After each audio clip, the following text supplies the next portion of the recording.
Hello and welcome to the Holistic Psychiatrist podcast. I'm Dr. Alice Lee, the holistic psychiatrist practicing in Stamford, Connecticut. So today we have a really interesting topic that I'm going to be discussing with my collaborator, Emily. So Emily, welcome to the podcast. Hi, thank you for having me as usual. It's going to be an interesting one, especially how difficult it was to dive into the topic, but we'll get into that. Today, Emily and I decided we're going to read 800 page of a book called Character Strengths and Virtues, a Handbook and Classification. And the book is written by Christopher Peterson and Martin E. Seligman. So the reason why I wanted to read this book was because I read another book by Dan Baker and Cameron Stouth called What Happy People Know. And that was an easy book to read. I found it very entertaining.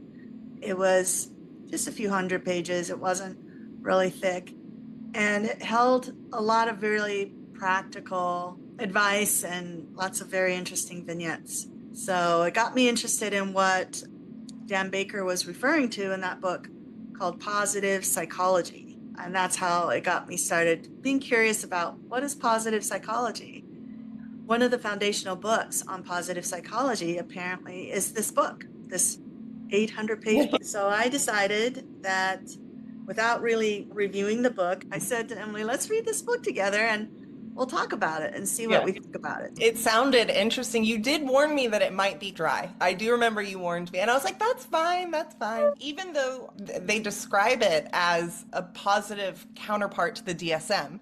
So it essentially feels like reading a medical textbook, like reading the DSM. But as we discussed before we started recording the podcast, a lot of it is very, very fascinating. Yeah, interesting. Yeah, I think we did the same thing when we started reading the book.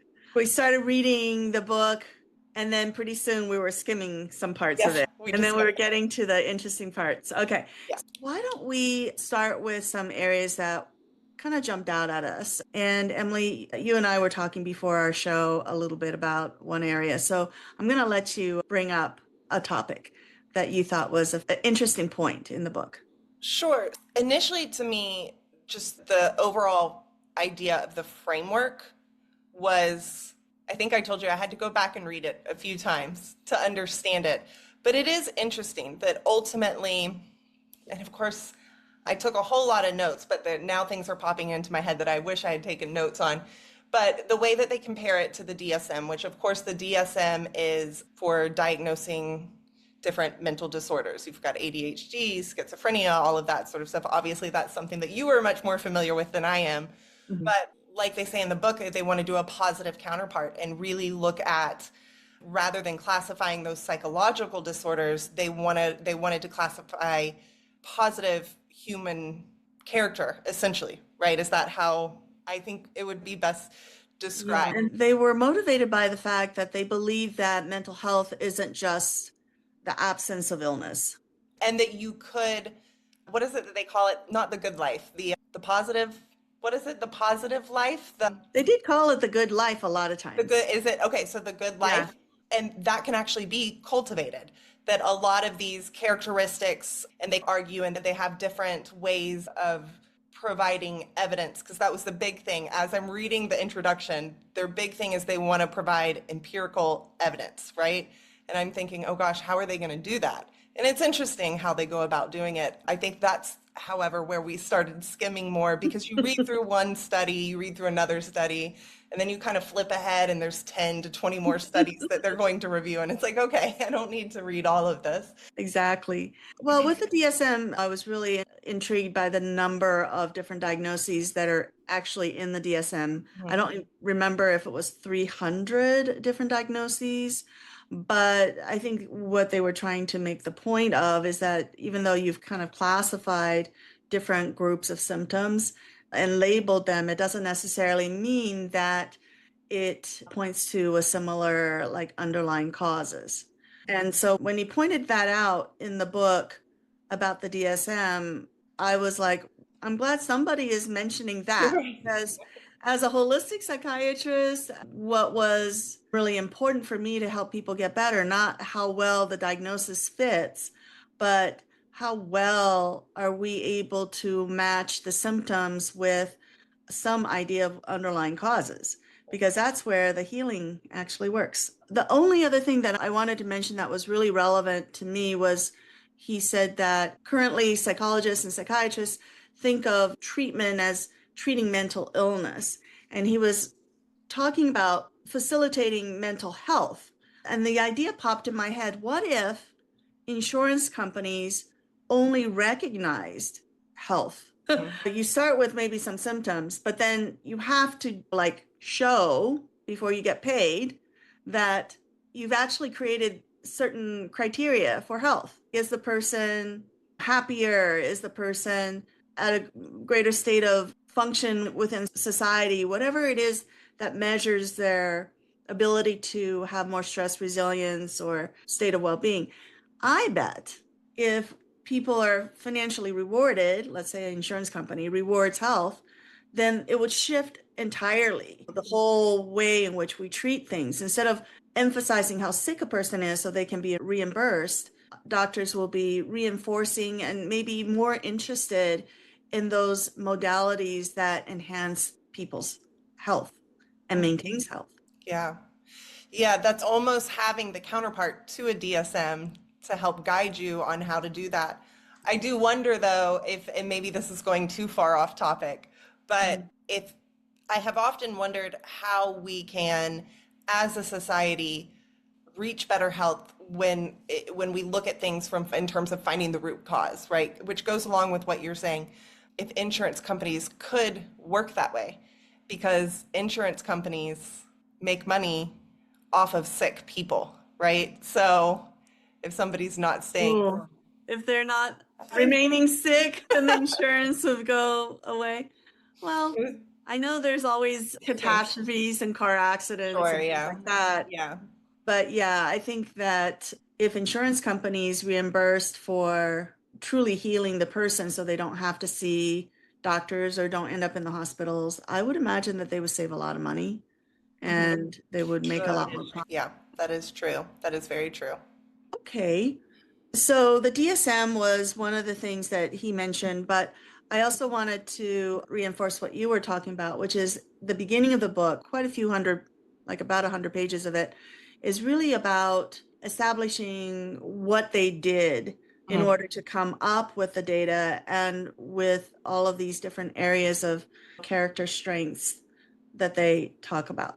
And that was where initially I was like paying attention, and pretty soon I was like, I ended up skimming because they literally covered every possible nook and cranny Yeah, writing out there from 500 BC or whatever, or 1 C to now in terms of writing. And they went over all of the writings by Confucius yeah. and all the writings by the Grecians, all the Aristotle, Plato, so many different people that they studied in order to gather a kind of a foundational set of characters. Yeah. And I think that some of that was really interesting to me because they discussed earlier on when they were explaining that before the first DSM, you could have somebody who was diagnosed schizophrenic in, what did they say? I think Topeka. And then somewhere overseas, I don't remember the example they used, somebody who was diagnosed schizophrenic, but the symptoms would be nothing alike. So they needed to find common language and common understanding, common ground. And that's ultimately what they were setting out to do with the positive psychology, because they kept referring to the different positive psychology movements from the 60s, 70s, which I was not familiar with. But so I assumed that it's something similar. So they were trying to find these positive character traits that are accepted through every culture across the world. So that, and it's almost as if that's a more difficult task than mental disorders, right? The flip side, the negative side of it. So there was a lot of it, but it was interesting. See, like you were mentioning Confucius, some of the things they were talking about, Aristotle and Plato and stuff like that. It was a little bit interesting how far back they had to go and to cover everything. Yeah, I felt like I was in a college class. So was going through college, I had an opportunity to take these courses on Plato and Aristotle, and I didn't. I was too busy trying to do my pre-med courses, so I never really got to enjoy it. So I remember I bought some of the textbooks they were using in those classrooms just because I really missed having those courses. Yeah. But when I was reading this book at the beginning, I felt like I was going through it like a very fast summary of all of those Speed colleges. run of all Yeah, the classes exactly. you missed out on. Yeah. Yeah. Yeah. I think what I think we should do at this point is, Emily, if you can list the character traits that they do eventually talk about, and maybe we can jump into the first one that they jump Sure. into in the book. Yeah. Yeah, so essentially, I've got some notes here that I have to refer to, of course, but the core frame book, they propose 6 universal virtues, I think is where it starts. So you've got wisdom, courage, humanity, justice, temperance, and transcendence. And of course, they explain each of those, which is really interesting. Then those virtues are expressed through 24 measurable, which is interesting, and we'll get into that later, measurable character strengths, because a lot of these character strengths, I never would have thought that they were quote unquote measurable. So that was interesting. Yeah. So the authors develop 10 criteria for determining whether a quality qualifies as a character strength. So examples include, if we're looking at one of these character strengths, does it contribute to fulfillment? Fulfillment was the most interesting one for me because they talk about the deathbed test. Because things can feel good in the moment. Drinking a soda when you're trying not to drink carbonated or sugary drinks. But when you're on your deathbed and you think about the things throughout your life that felt good, that contributes to fulfillment. And these are just some of the examples of what defines it as a character strength. Morally valued within society and with yourself, does not diminish others, has a meaningful opposite, measures as a distinct trait, like a personality trait. It's absent in some people and it's encouraged by institutions. So this was my way of describing it. I think they have different terminology for it, but essentially they've got 24 different ones, and those are just some of them I think that I found the most interesting. Very good. Yeah. And what are those character traits that they finally decided on?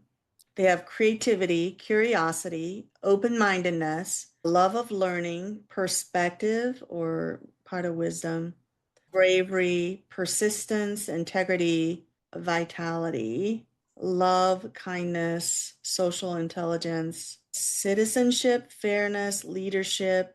Those are the chapters that they have in terms of each of the different qualities that this book talks about. But I'm not sure that each one is a character trait. So this is something I was confused about. I thought that essentially you had the universal virtues, and then within those are the characters, right? The character strengths, is that correct? I couldn't actually find a list of all 24. Okay. So they have it divided into strengths of character, strengths of courage, strengths of humanity, strengths of justice, strengths of temperance. I see now. Okay, this is where it's like I told you, I was so confused. So, for example, under the virtue of wisdom, they have so many character strengths under wisdom. And then under courage, they have so many character strengths. Is that correct? We'll figure out Okay. more. Because I think if we're confused, other people are confused. Okay. Because they do talk about the 6 virtues and then they want to talk about the character strengths. And I figured they're going to start talking about the character strengths starting on chapter 4. And so the first one they talk about is creativity. So I figured that must be a character strength that they want to talk about. And I think they are character strengths of wisdom and knowledge. So like creativity, curiosity, open-mindedness, love of learning, perspective. Yeah, because it says strengths of wisdom, strengths of courage, strengths. So these are the character strengths of those things. And then, of course, some of them overlap into other virtues. Should I explain it again? Okay, sure. Did that make sense? I don't know. Go ahead. Yeah. Okay. So essentially, the core framework is that they've broken the idea up into each person can have 6. there's 6 universal virtues. And within those universal virtues, there's the character strengths. There's 24 character strengths. For example, we read a lot about the virtue of wisdom and knowledge, the reading that you and I did. So the character strengths under that are creativity, curiosity, open-mindedness, love of learning, perspective. So those are the main ones. And of course, I think I do remember reading that some of them can overlap under other virtues as well. Yeah. So they have this book divided into different sections, but the section number 2 is on strengths of character. So introduction, strengths of wisdom and knowledge, and then they have a whole list, and they have strengths of courage, and they have a whole list. Strengths of humanity, they have a whole list. Strengths of justice, strengths of temperance, and that's it. That's what they have. So if they want to categorize it by 24, I don't see 24, but let me see. If I were to count everything listed under the strengths, it'd be 1, 2, 3, 4, 5, 6, 7, 8, 9, 10, 11, 12, 13, 14, 15. 15 is what I see.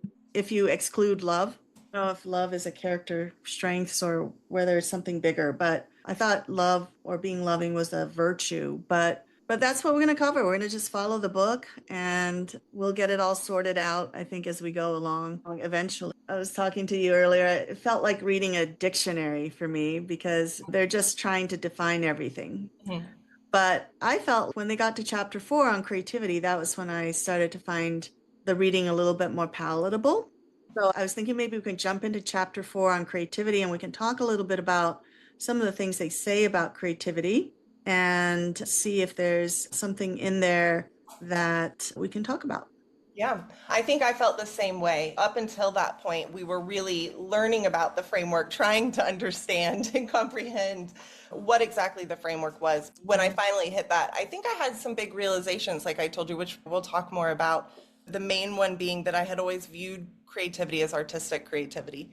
And I think through reading this, I realized that it goes far beyond that, and the way that I was able to see that in my own life as well. They start off with Elizabeth Layton as an example, age 68, and how she was very vulnerable to being depressed for most of her life, and that after she lost her youngest son, after prolonged illness, she became extremely despairing, was suicidal. But what helped her was her ability to transform or channel her energies actually into a creative outlet. And that in the end, she ended up being able to display a lot of her artwork in many different places as a very highly esteemed artist. But it really highlights how creativity helps us towards a good life. Yeah. Yeah.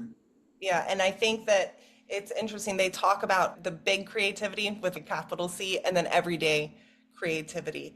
Didn't you like when you read that little C and big C, didn't you wish that you were in the big C category? I found it interesting because I was thinking initially they were saying that there were ways to predict whether somebody would have the big C, and in my head I'm thinking, no, that's it's so much of it is luck. But then they go again, it's study after study, but there are several, not several, but many factors that go into that big C, which is like you were saying, don't you wish you could be? They're the people who have the big success with their Yeah. creativity, whether it's celebrities we see on TV, artists, Yeah. stuff like that. Didn't they describe Elizabeth as she didn't, I think later on, I think they say she didn't actually reach the big C creativity. In my mind, it was though.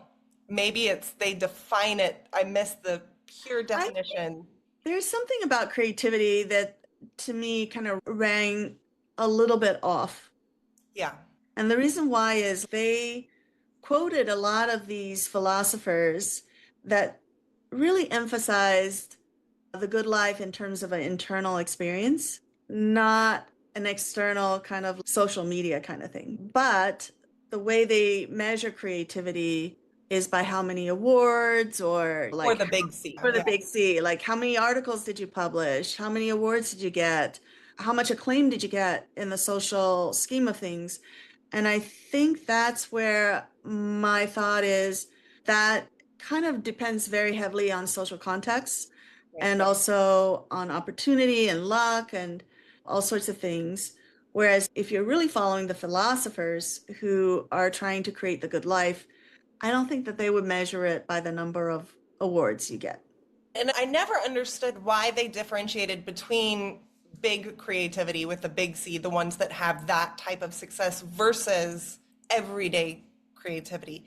Because when it comes to the criteria that they use to measure whether or not this person has the strength, that character strength, going back to some of those, it's like you have, I can't remember exactly the phrasing they use, but its effects on society, right? Do you have a positive effect? Do you have, does it, again, the fulfillment, the stuff like that? And that could be, that's just as easily, if not more often, probably the everyday creativity. The only other thing I would say is that nowadays, with technology where it is, there's not a lot that stands as a barrier to a person being creative in ways that maybe in the past would be an issue.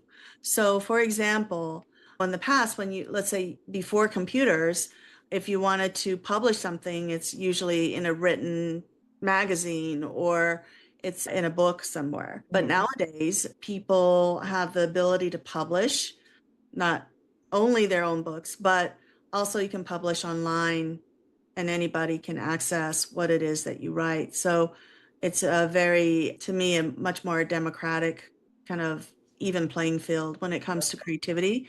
And so people nowadays probably publish more on the average than people in the past who were considered the giants of creativity. Absolutely, yeah. And then, of course, it goes beyond that artistic creativity too. I think that was the big realization I guess I had as I was reading. There were certain things that I have four nieces, and there were certain things that made me think about my oldest niece. We've always considered her very creative, artistic, as well as the rest of my nieces, but her in particular. And there was something I was reading that they have these sort of stipulations for creativity, which I found interesting. And I was like, yeah, that's definitely not this niece, one of my younger nieces. And the more I thought of it, I said, wait a second. She is creative, but she's different than the older one. She's got that mechanical engineering brain, right? And she's creative in ways that I just am not. My brain does not function that way. I remember one time, gosh, she was young. My vacuum, I couldn't get my vacuum to break, and she was at my house, and I was like, "Hey, can you come help me?" Because I knew she could help me figure it out at 9 years old, and she did. Mm, She got my vacuum working again, and so wow. she's always the one to fix it and figure it out. And then I go 2 pages further, and it starts talking about engineering, architecture. It mentions elevators. That all of this in our everyday life, we see creativity constantly, the technology that we use, the inventions, things like that. And that was really interesting because I don't know that I would have, and I'm sure plenty of people do, but for me personally, I have always seen that, and I don't know why, as intellect, somebody being really intelligent, but it takes a lot of creativity to look at something that you've never, like a vacuum cleaner, you've never tried to fix a vacuum cleaner before, and she just starts, I wonder if this comes off here, and I wonder, that's creativity right there. Exploration, yeah, Yeah, of I the had this unknown. whole new view of that niece. I was like, oh, she's absolutely very creative. It's just a different type of Mm. creativity. I think by creating this false hierarchy of the little c and the big C, which I do feel is going to be a bit of an issue Hmm. later on, I think it kind of creates this innate idea that some creativity is more important than other forms of creativity, more Sure. esteemed or more valuable. So you have Einstein and Goethe and all of these big creatives on this pedestal, and then there's this C's, like the people who are kind of the average creativity. But I would imagine that creativity is creativity. It's just how it shows itself in anybody's lives. And some people want to think about one thing creatively, and other people choose to think about other things. One of the things that I found very interesting, which really resonated with me on creativity, is this one sentence, and it's talking about divergent thinking. There's convergent thinking and there's divergent thinking. And in creative, in this chapter on creativity, it talks about divergent thinking being the capacity to generate a great variety of responses to a given set of stimuli. Like some people call it lateral thinking. And then it goes on to say that unlike convergent thinking, which aims at the single most correct response, ideational productivity is emphasized. So a specific instance is the unusual uses test, which asks research participants to come up with as many uses as possible for ordinary objects, such as a toothpick or paperclip. So I think that divergent thinking was what caused me a great deal of pain in medical school. Okay. Because it emphasized convergent thinking. A multiple choice test gave you a question and gave you multiple choices, and you're supposed to do convergent thinking, Right. not divergent thinking. But if you're typically someone who's creative and you think divergently, it's a nightmare because every choice is possible. Oh, yeah, it could be this. Initially, you had an idea of what the answer would be until you get stimuli that Yeah. says, here are all these other answers, and then your thinking is going off in lots of tangents. Yeah. Yeah, I can relate to that in school as well, but not in medical school. So did that really affect you quite a bit in terms of the way that you were testing and studying and analyzing? Yeah. I was never fortunate enough as a kid to learn about how the test taking skills in a multiple choice exam. My children were more fortunate. They were taught how to time themselves and everything. So when I did a multiple choice test, there were certain personality traits that came up that got in the way of a multiple choice test. One was perseverance and dogged, want to get this question answered right. The second was the divergent thinking and not being able to decide on one right answer. Yeah. So oftentimes I tested, my scores weren't that bad, but I never could finish my exams.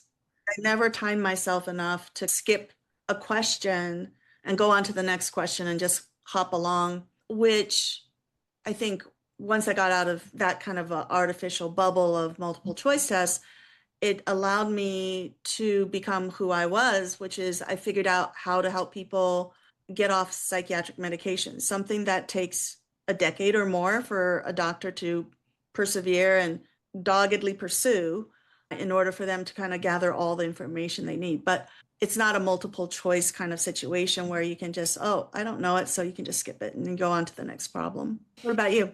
As far as the divergent versus thing, like I said, I can relate to some of that. I find that, and as you were talking, I think that that's a conversation I've had with my mom many times over the years because she worked in education and I struggled in school. And eventually she worked for the State Board of Education and she worked for specifically for the gifted program. So a lot of her more advanced degrees were on gifted children, the way that our school system works, the way that, and I still have opinions that differ from hers drastically, but we kind of come to the same place that school is not always set up for those kind of divergent thinkers. I think that I lean more towards our school systems need completely to be ripped apart and rebuilt far more than my mom sees. She has more experience than me, but I think that's the anger I feel because I felt constantly boxed in growing up.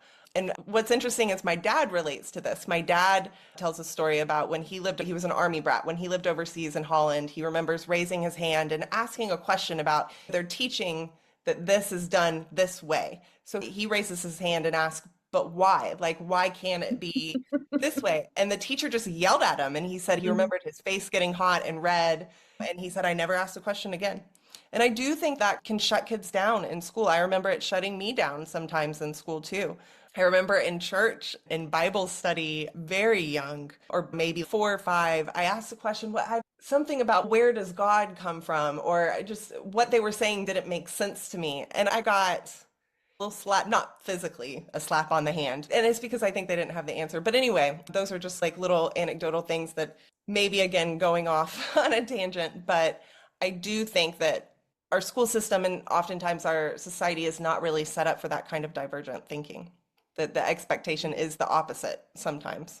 Right. And questioning things is part of creativity because creativity is all about looking at other possible avenues for doing something.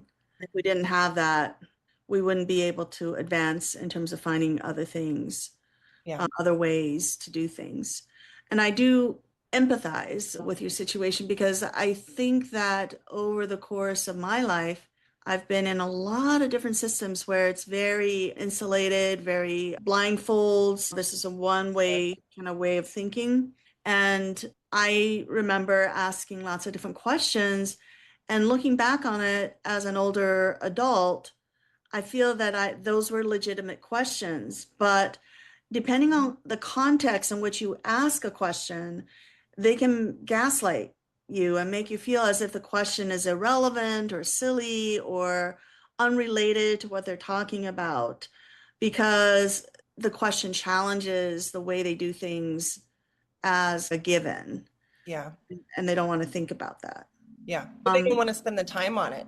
They expect you to know XYZ and that's it. That's all you need to know. It's unfortunate because I think that they talk in this book about how creativity can be very much affected by our environment. And they're the criterion, I think. Trait-like, for example. This was something I took up a little bit of an issue with here and there through a lot of these kind of characters, because I think that the main thing that they talk about in terms of the environment is that obviously we know those who are encouraged as children, those who are praised.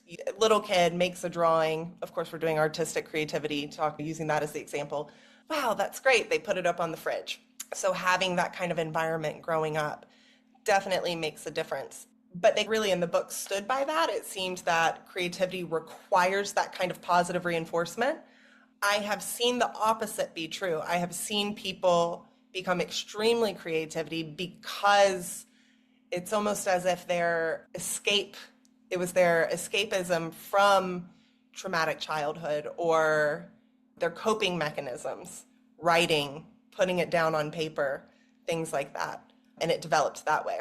Yeah, yeah, definitely. Because creativity, when they bring it up as a strength, I think that when you're under pressure or stress, maybe that stress naturally becomes an incubator for developing certain strengths to help cope with those stressors.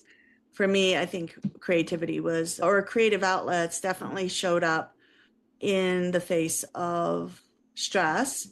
Like, I've kept a journal since I was 12, Wow. and it used to be like almost every day I would write in it. Not so often in med school, unfortunately, but then I never gave up. And I do have so much in terms of journaling. Art was also another thing that I did under stress. I just enjoyed, but also came up like under stressful circumstances, and definitely creative writing. Now, I have a question for you. Like, when people use creativity as a coping strategy, and let's say they become really good at something, I wonder if, like in my situation, I relate to this.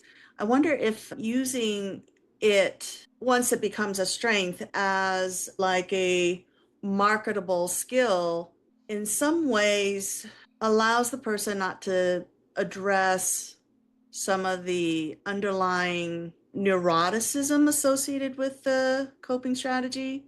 Okay, let me just give you a really clear example of what I mean by myself. Like, I use creativity as a way to handle stress, but it became a marketable skill. I became a good writer and ended up getting into UC Berkeley, and I wanted to become a creative writer and things. But I felt like it wasn't a skill that I could really sink into and rely on for real strength, because the moment, let's say, my parents decided that they're not going to send me to Berkeley, and I was going to go to the state college, and I felt, oh, I'm not going to be the best writer with the best training. I just decided to do something else with my life. So it's almost like you don't really use the strength properly if the foundation in which it's coming out of trauma. You have to actually address the trauma before the strength itself can be used in a mature or wise way, I think. Sure. What do you think?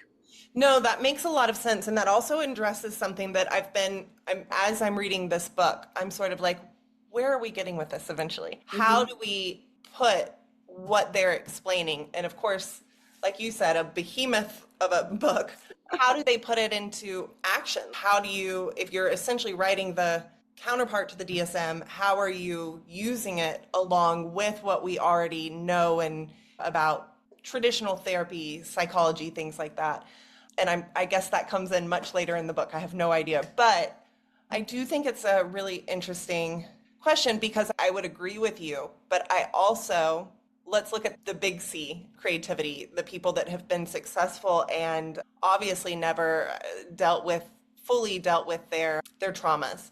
I think, wouldn't Van Gogh be considered one of those people? Yeah, and you wonder, like with Einstein or Goethe, or any of those things, did they have a good life? Yeah, or the bell jar, Sylvia Plath.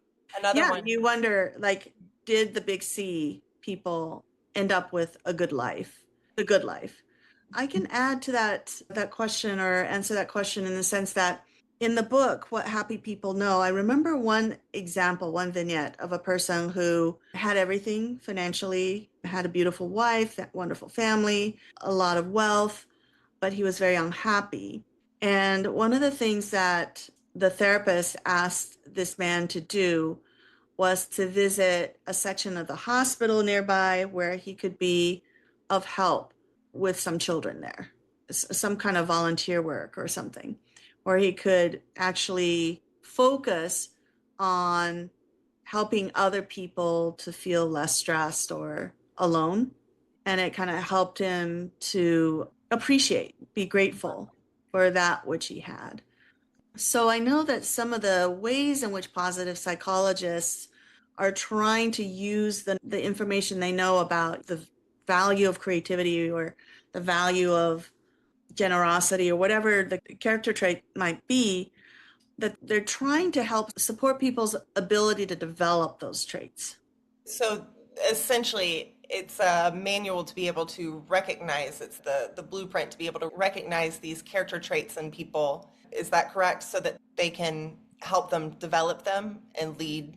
Yeah, and that's Okay. what made me very curious when I read the book, What Happy People Know, because the approach of the psychologist in addressing this man's unhappiness was very different from the typical therapeutic intervention. So, the typical therapeutic intervention is to focus on the problem until you talked it through and understand it to its core. But with the positive psychology approach, it was completely different. It was almost like the problem itself isn't the focus. The treatment is on establishing the positive I characteristics. see. Okay. Yeah. Yeah. And when the person is able to capture those positive characteristics, then the problem itself becomes like non-existent. It just fades away. Yeah, that's it. Sorry, I'm sitting here processing because it's a lot of information to process. You wouldn't think because all we have moving into section two, all we've really covered is creativity, and we've barely even scratched the surface. And that's something that was so fascinating to me is so trying to process how this is used in the real world. So yeah, Yeah. that's really interesting. I still am not 100% sure I understand the criterion, the purpose of the criterion. So for creativity, for example, we have criterion one, whether or not it's fulfilling. I mean, I understand why analyze whether your creativity is fulfilling or whether it is morally valued, does not diminish others. You made me think of a really important aspect of these qualities, and that is creativity, from their definition, is a positive trait, but creativity in and of itself is a neutral quality. And so you can use creativity for good and you can use creativity Sure. for bad. And sometimes if you use your creativity and all you focus on is negativity, I don't know that it's going to lead to a good life per se. It will lead to a creative life and you'll create a lot, but I'm not sure that it always leads to a happy life. There is a highlight here that I wanted to go over on correlates and consequences. This is on, again, on the chapter on creativity. They said two primary conclusions can be drawn about the attributes of highly creative individuals. And I highlighted it because I'm like, oh, something firm that we can sink our teeth in. The two primary conclusions that can be drawn about attributes of highly creative individuals. Okay, so first, it says, first of all, creative people are not necessarily intellectually brilliant. Okay, at least not as measured by standard intelligence tests. So it goes on to say that they say highly creative individuals are not intelligent, all are at least above average in intellectual ability. A figure that is often put forward in the literature is that persons with an IQ of 120 or above are perfectly capable of exhibiting the highest levels of creativity. All right. Okay. Two primary conclusions. So one is that you don't need to be brilliant. And the second conclusion complements the first. They said, what really distinguishes creative individuals is not their intelligence, but their disposition. So they say here that such people are characterized by what may be styled a creative personality defined by a distinctive set of traits. And here are the traits. Highly creative persons tend to be independent, nonconformist, unconventional, even bohemian, and they're likely to have wide interests, greater openness to new experiences, and a more conspicuous behavioral and cognitive flexibility and risk-taking boldness. Let's see. However, it must be recognized that the particular nature of the expected personality profile depends appreciably on the same factors that determine the choice of the optimal assessment instrument. In other words, the profile varies according to the age of the target population, the domain of creativity to be assessed, the magnitude of creativity to be evaluated, and the manifestation of creativity that is to be targeted. This dependency may be illustrated by different examples. So they compare scientific creators versus artistic creators. So these are the two conclusions. And I found that interesting because number one, you don't have to be like super genius to be super creative. And number two, that it has more to do with a person's disposition, this openness to new experiences, a more conspicuous behavioral and cognitive flexibility, and risk-taking boldness. So what do you think about that, Emily? Yeah, I remember that section caught my attention too. I think for the same reasons, because you're sitting here trying to put all this together. Then, like you said, they give you something more concrete. My initial reaction to the first part was negative because Okay. they're explaining that it's the average IQ, what do they say? Something like 120, but Yeah. that it's the typical IQ of a college graduate, Okay. I think is how they explained it. And I think that again, and I don't know why through so much of this, I'm like, well, hold on, I don't agree. And these are MDs and, a lot of work. Yes. And for various reasons, I didn't agree, thinking about people I have met who maybe suspect that their IQ would not be that's equivalent of a college graduate, but incredibly creative. And then I go on to read the second part, which, like you said, is the disposition of the individual. And I'm like, oh, if I'm thinking about that person, they check every one of those boxes. So I did find that interesting because I do think that's true, especially you highlighted risk taking, right? I do think that creativity to some degree definitely involves risk taking. You bring up a really good point because Yeah. now I'm thinking about like, what about those who are autistic, who are extremely creative artists? And a question I wanted to ask you, because I actually don't know how IQ is measured, like a standard IQ test. Does it involve a lot of math and no? Here's the thing. Back when I was in my first, maybe, no, it was my second year in my residency program, there was a psychologist at the VA hospital, and I asked her to give me an IQ test because Hmm. I'd never taken an IQ test, and I was very curious about what my IQ was.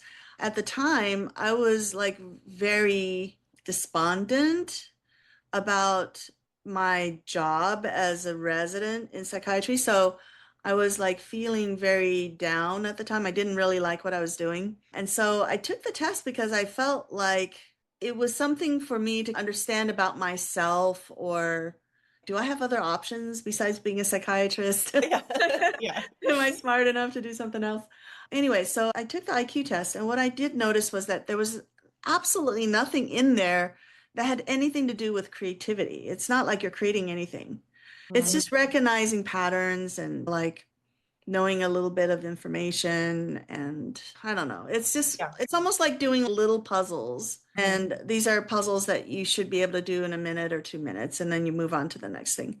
So I think of it not so much, how is it possible for you to use an IQ test to really assess creativity? I think IQ tests probably wouldn't be the best instrument, but in this book, anyways, they did mention some other different tests that came up that people created to measure creativity. Right.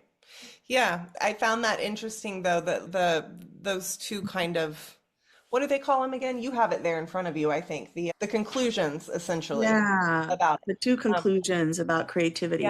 So I don't know. I don't know enough about how people measure intellect, but I do think that there are examples, plenty that I have experienced in my life, where it would be my assumption. I don't know somebody's like, but my assumption would be through enough interactions that maybe the IQ wouldn't be that high, but certainly the creativity was vast, whether that was artistic creativity or other problem solving type creativities. That's why I laughed at myself when I moved to that next paragraph and they describe what that kind of person looks like.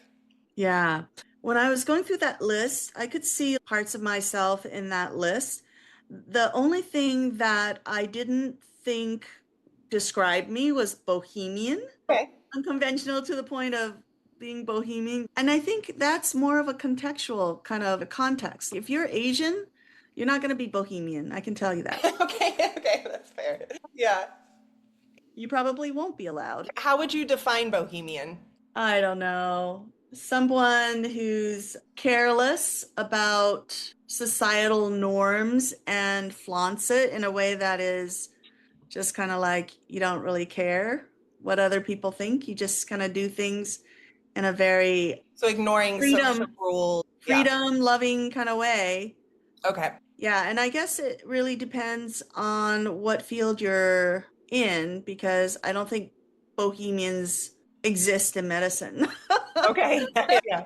Not if you want to be a doctor with a license for long. But in terms of the definition, because I did look up the definition, ignoring or going against social norms, social rules, that would be a holistic doctor in a lot of Yes. ways, right? Not as much now as maybe it Yeah. was when you first entered the field as a holistic doctor. Yeah, I wouldn't use the word bohemian, but No, yeah, sure. it is Yeah, yeah, definitely yeah. But against social definitely going, rules. Yes. breaking Yeah. the rules. One time, it was late at night. I was living in Gaithersburg, Maryland at the time. My daughter was in her maybe early teens, maybe even younger than that. She came into the room late at night. Maybe it was a weekend. And we had this, I don't know what you call it, but it was one of those puff balls that have these little rubber strings all over. It's like a Oh, I ball. remember that. Yeah. And so you could literally take up a string, and all it is these little rubber strings that make a ball, like about this big.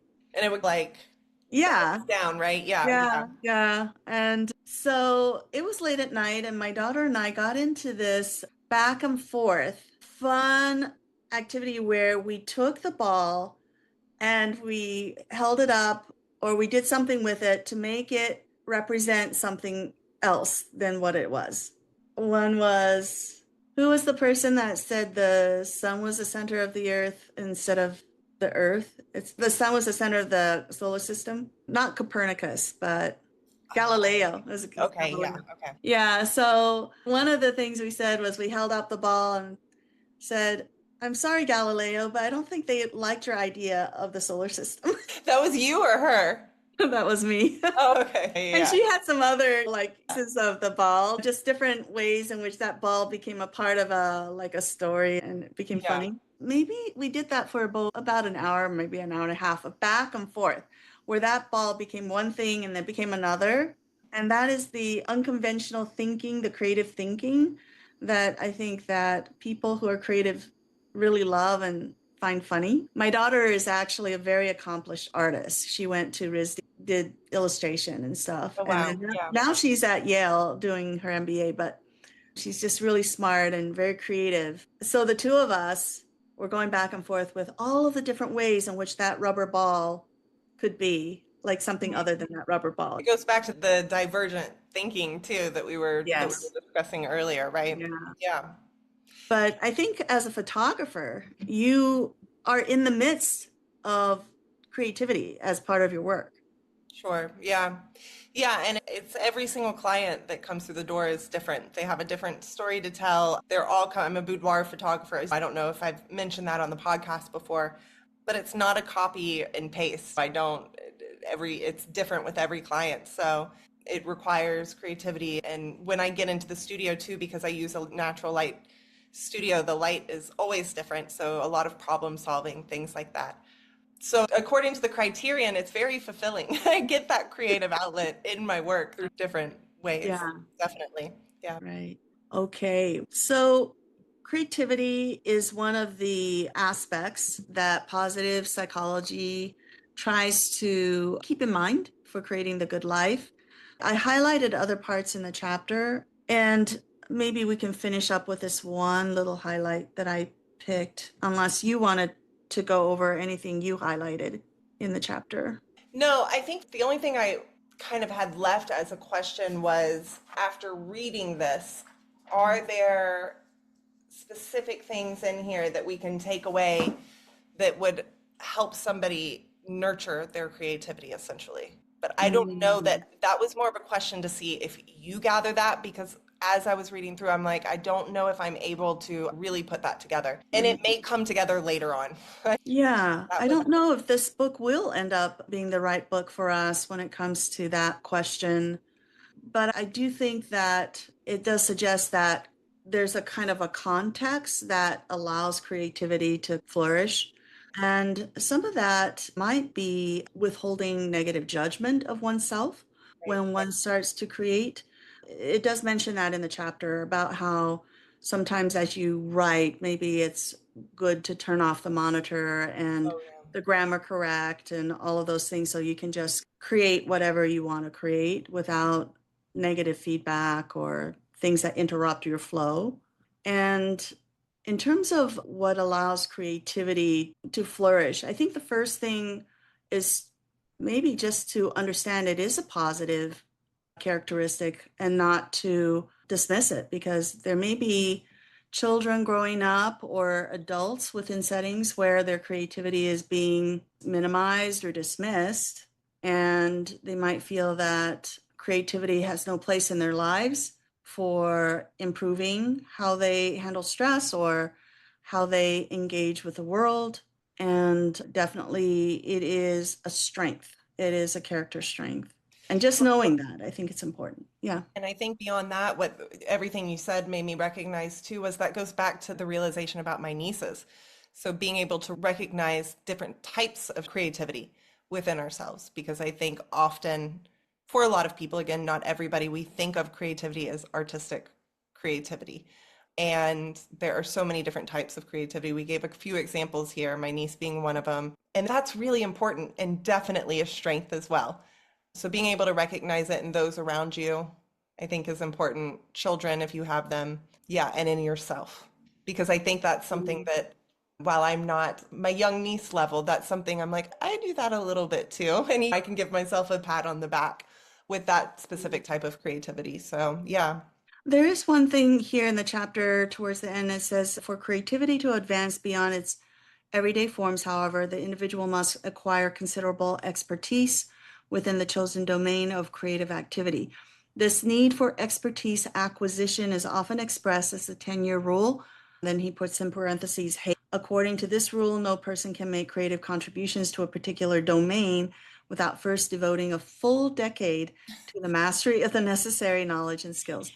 I'm not sure that's a hard and fast rule. Maybe that goes to their big C again. Whatever. I Yeah. know that there are a lot of people who are truly gifted and are very creative and they can do it in much less time. But I think what they're giving people permission for is to allow themselves to have time.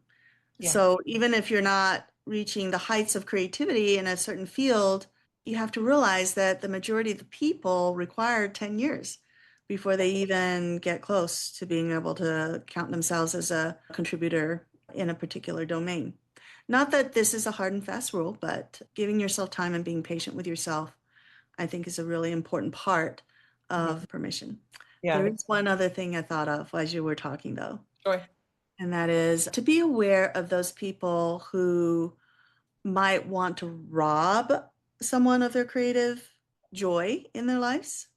Because there are people who are out there who, out of their maybe unaddressed traumas, respond to other people's creativity, especially if they haven't found a way to express their own creativity, who might pour cold water on it. And I want to encourage people to hang on to their love of creativity and to be able to stick with what their innate heart tells them about what they love to do and to pursue it, even if they run across people who pour cold water on it. Right. Yeah. Oh, you can't do that. It's not going to make enough money. That's often a very common cold water kind of thing that you can put on Absolutely. somebody. Creativity. Yeah, absolutely. And I think on my own journey too, I had to learn to find internal validation in the different ways of doing that. I think that I often had to sit down and find places where just it felt good. It brought me joy. That's that fulfillment again, right? Outside of making money. And if I'm enjoying it, this is still something I'm going to pursue. If there's aspects that I feel good about, I'm still going to pursue it. If I'm not feeling great, if I can't find that internal validation, then I sit there and I pick it apart. What is it that I need to learn? And of course, the very next chapter in this book is curiosity, which I think feeds into a lot with creativity. And you can always work to get better. That's the big thing, right? Creativity is, they discuss some of it being innate, a lot of it being innate, but things like photography, so much of that is learned. So much is learned. So you can always improve. Color, I am not an artist, a painter, anything like that, but I have a good friend who is, and I'm always fascinated to hear. She's getting her graduate degree right now. What she's learning, I'm like, I had no idea that much went into painting. So there's always more to learn. There's always room to improve. But Yeah. eventually working towards that internal validation, I think is important. Very good. I want to end there. I think that's a wonderful way to finish up our podcast. Emily and I are going to go through this book. We're We're gonna going plug to away. Just keep yes, going. we are going to keep going and look at all the other traits and give our 2 cents worth for what it's worth, right? Yeah. And our opinions and stuff. But the final thing is we do want our listeners to feel encouraged to be creative, to add that as a positive trait in their lives, to cope with stress, to find fulfillment in their lives, that it is a very important part of positive psychology, and that's why they put it first, one of their first character traits. All right. Thank you for all of you for listening to this podcast to the end. As usual, I want to say that holistic psychiatry can build well-being from the thought up. And I am so grateful for my work as a holistic psychiatrist that I've been able to help people heal and be part of their healing journeys. If you want to learn more about my practice, please check out my holistic psychiatrist website. It has my podcast in there, my links or tabs for getting my articles and even my Substack articles, which I write about everything else besides psychiatry. Although I am starting to write a little bit more about psychiatry. And hopefully every 2 weeks, Emily and I will be back to create more podcasts. Emily, did you want to finish up with a few words? Yeah, it was great. I think we made it through the most confusing part of this book, which is Okay. the whole section 1. Okay. Hopefully it'll be easier moving forward. I'm looking forward to next time. Like I said, curiosity is the very next chapter. I found that one really interesting too. So I think we're going to find a lot of interesting stuff here. Yeah, and I think we're going to have lots of opinions about Yeah, curiosity. so I think so. It'll be fun. All right. Okay, until next time, I hope you have all a good week. Thanks for listening. Bye-bye.